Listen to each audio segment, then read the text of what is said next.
पति पत्नी के लिए शिक्षाप्रद कहानी, हस्बैंड वाइफ इमोशनल कहानी।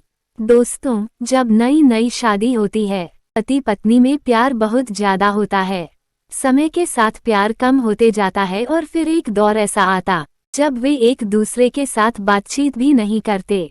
ऐसा बिना कारण नहीं होता, इसके पीछे जो छोटे छोटे कारण जिम्मेदार होते हैं उनके बारे में कोई ज्यादा सोचता नहीं है।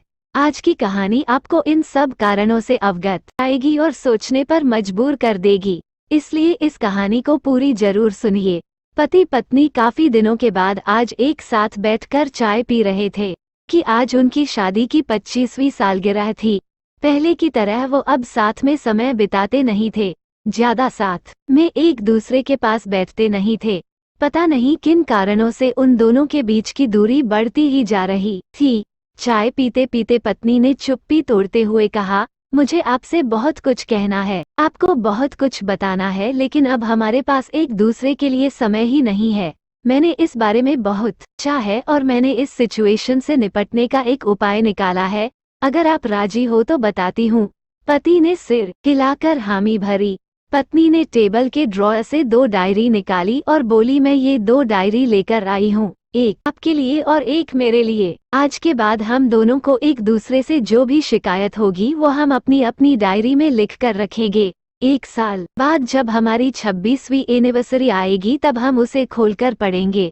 तब हमें एक दूसरों की उन चीजों या आदतों बारे में पता चलेगा जो हमें नहीं पसंद है और हम उन्हें सुधार पाएंगे या कोई उपाय कर पाएंगे। पति को भी पत्नी का आइडिया पसंद आया और उसी दिन से डायरी में लिखना शुरू हो गया। देखते ही देखते 1 वर्ष बीत गया और 26वीं एनिवर्सरी का दिन आ गया। पति पत्नी दोनों ही डाइनिंग टेबल पर बैठकर चाय पी रहे थे और पास में दोनों की अपनी अपनी डायरी रखी हुई थी जो उन्होंने एक दूसरे के साथ बदल।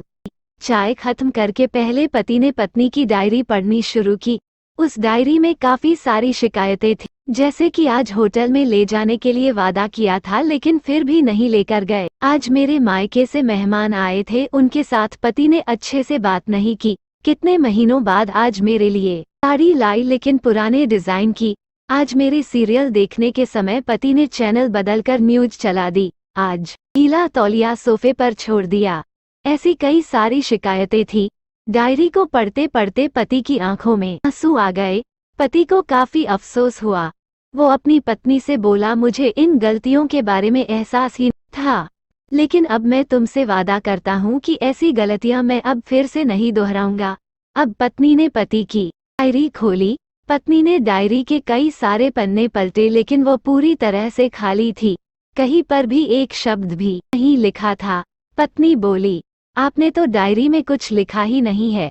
पति बोला, आखिरी पन्ना देखो, मैंने उसी पर लिखा है। उस पन्ने पर लिखा था, तुमने मेरे लिए और मेरे परिवार के लिए इतने सालों में जो त्याग किया है और हम सब जितना प्यार दिया है उसके आगे मैं तुम्हारे खिलाफ इस डायरी में कुछ भी नहीं लिख सकता। और इससे भी जरूरी, मुझे कभी तुम में कोई कमी देखने की इच्छा हुई ही नहीं।